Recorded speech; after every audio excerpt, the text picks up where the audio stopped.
there's an $80 million price tag for the other side. If the voters okay with it, I'm okay with it. Because if you look at the June 5th election, let's see, voters actually make it very hard to raise any additional tax. That means they care about their pocket. It's taxpayers' money, it's not your money or my money, so we need to make sure we get the taxpayer vote if we want to change the use of the taxpayers' money. Next person, Carrie. Thank you. Having worked for the Orange County Board of Supervisors as senior policy advisor for many years, I know firsthand about the 100 acres, and I know it's been discussed for many years. It's a complex issue because it's county-owned land that sits in our city of Irvine. So it's the perfect example how the city and the county must work together to reach collaborative decisions that can be acceptable by both entities.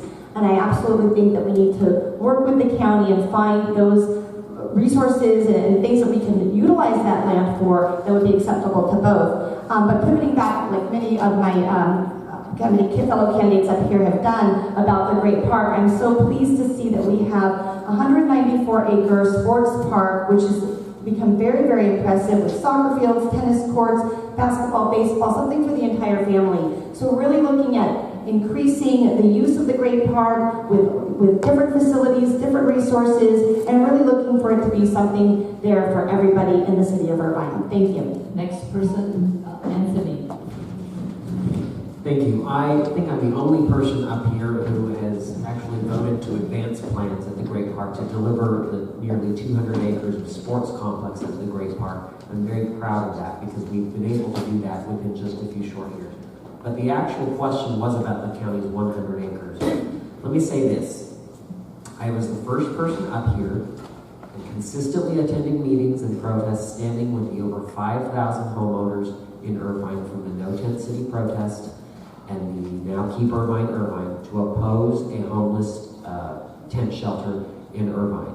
Secondly, the county's alternate plan is to bring high-density apartments, shopping centers, and hotels to that land.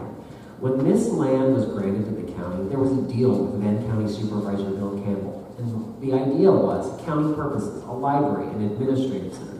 I'm going to oppose anything that the county brings forward that increases traffic to that area and destroys the whole idea of what the Orange County Great Park is, even if that means I'm just sitting at the gate of that land. Next person, Kev. So a little bit of history is needed here for this 100 acres, and it's a portion of the Great Park. It was given to Orange County during the deal of stopping the airport from being built there. It was actually part of that agreement, as Anthony pointed out, is that it was for governmental use only. And then, Irvine since then has become a very valuable commodity to develop on. And so the county saw an opportunity to get actually $4 billion worth of development out of that 100 acres. The city successfully sued and stopped that plan, and then as a poke in the eye, I think the county decided, hey, let's put a tent city on there for the homeless, and we'll get back at Irvine that way. And that is one of the things that I think we need to fight against is this kind of back and forth between the county. We need to work with the county to make sure it fits our needs as a city and not do these petty politics. Next person for. So one thing we need, both at the city level and the county level, are real leaders. And we need leadership that's willing to work together, that's willing to solve the problems that are at hand, and do it without going back and forth into argument and litigation. As far as the county land is concerned, I can tell you that many nonprofits that actually work with the homeless people that are involved in the situation were against any kind of tent city. That was a no-go. However, it's unfortunate that we had leaders that were riling up our communities and bringing fear into our city. We need to have educated leaders that are going to educate the community about what's at hand and what's a possibility and where we can move forward. The county land, as you know, when they proposed building the hotels and stuff, I was one of the few residents that actually stood up against that. My name is actually on a paper that sues the county for wanting to bring in hotels and commercial space here in Irvine. We need to make sure that the county uses their money what is right and what works for our city. Thank you. Next, John. So we're talking about the 100 acres that was negotiated and given to the county during Measure W, which is everybody mentioned, which is the measure that essentially stopped the airport from being developed, where the Great Park, all of the Great Park will be eventually. And so I absolutely think, as a matter of policy, the city of Irvine should have a say in what is built there. And the city was in the right by stopping the massive high-density development, which was called the Next South Coast Plaza in that area. So the city was absolutely right in that area. I also believe that the 100 acres should not be home to what some have proposed as a regional. I think regional is, I guess, a much better word than tent city. Regional homeless shelter on those 100 acres. I absolutely would be against that as well. And as far as what it was originally intended was institutional use, the county and the city of Irvine just needs to work together and figure out exactly what that means. All right, we're going into closing statement. 2 minutes. You have 2 minutes. Timer, 2 minutes. First person, Frank.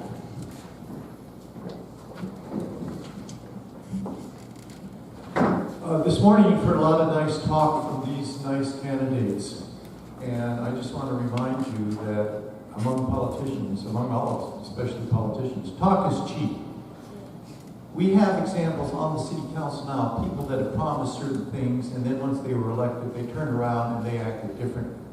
So you need to ask yourself, who can I trust? Who can I rely on to do the things that I want them to do? Now, during the contest regarding Measure B, it was more than about a veterans park. It was a contest between saying yes or no to a big developer that wanted to do massive development at the expense of very significant open space. And of all these people, including Ed Pope in the audience running for mayor, there are only 3, myself, Ed Pope, and Jackie Cook, that stood up actively and publicly and said no on Measure B. We think that we have proven ourselves to have the courage, the tenacity, the determination to represent you in the way you want to be represented and not to represent big development. That is the major overriding problem right now. The city council is very deep into the pocket of big development, and they do their bidding all the time. We need to stop that. Thank you. Next person, Carrie. Thank you. It has been a pleasure speaking at this forum today. Thank you for having me, and thank you for the hosts and the spectators today. Thank you to everybody here for your time, and thank you to the candidates. Again, I am Carrie O'Malley. I've resided in Irvine for over 20 years and have lived every aspect of our city. I live, work, and am raising my family here in Irvine. I care deeply for our city, and we would be honored to serve you on the city council. I know firsthand the stages that our city has gone through. I have seen the changes in and around Irvine through the years. When my husband and I first moved to Irvine, Jamboree near the 5 freeway was a 2-lane rickety road with a wood partition in the center divider. I can still see it today in my mind. Today, that same stretch of Jamboree is the 261 with many lanes in each direction. Our city has grown. We are truly at a crossroads, and I want to help. My experience as Vice Chair of the Transportation Commission, Chair of the Irvine Taxpayer Association, Vice President of North Park HOA, which is one of the largest villages of Irvine with over 1,600 homes in our village, and on many other community boards and in public service arenas, gives me the experience to be a leader on the City Council and to help the residents of Irvine. I have been a court-appointed special advocate, a CASA, helping the abused children of Orange County for many years. I have been a Junior League of Orange County member for many, many years, for over 2 decades. And again, this public service element also has been helpful for me to help the residents of Irvine. I will utilize my experience and my expertise in my 2 decades of state and local public policy, where I've worked professionally at this level for decades, to serve the people of Irvine to the best of my abilities. I will be dedicated, hardworking, and will always have a listening ear to you and to the residents of Irvine. I want to be an advocate for you, and I want to be your resource, and I want to advocate for you on the city council, just as I've done on the commission. Thank you. It's an honor to have your support. Next, Lee.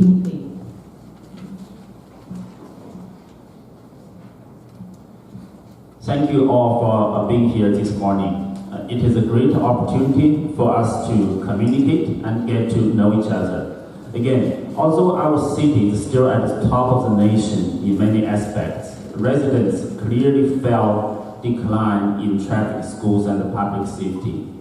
I'm strongly committed to making Irvine a better place for us and the future generations. Participation in local government is a duty. It's a duty of common duty of common residents like you and me. I will be an independent council member who will truly represent your voice and strive to maintain balanced growth, improve traffic, schools, and public safety, promote innovative businesses, and make the city council transparent and responsible for all urban residents. I will be honored to earn your vote in November. Thank you.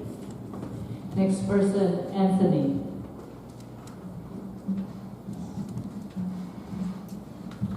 Thank you so much. I'm so glad to be here with you.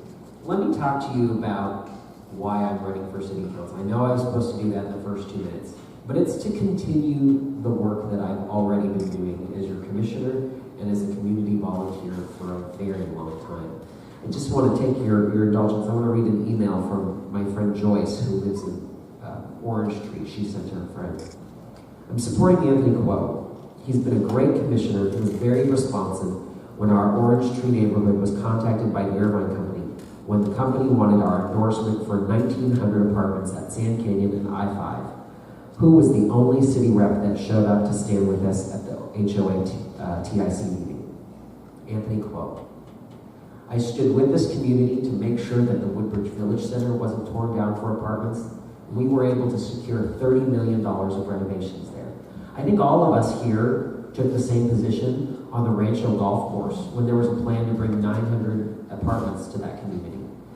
I stood with him, but not only did I stand with him, I stood with him on Sunday night after the meeting and Monday morning with our city attorney to work with our city attorney to actually draw a line in the sand for the developer, to tell Mr. Mo, I think his name is Mo, to tell him no. So I want to I'm running for city council because I want to continue that work, to continue representing you, to continue working on that. I've got so many stories I could share. I've got 30 seconds more, so I'll share another one. Right down the street, Northwood, when we had this Heinz property that's now Eastwood Village, the neighboring community that had been there for years said, we don't want these homes looking into our backyards. We took a 15-foot paseo and turned it into, it became a 40-foot paseo. I stood with the school district. I was the only one to stand with the school district when they were getting heat on Portola High School. I want to continue fighting for you just like Margaret Thatcher fought for Britain. Next, John.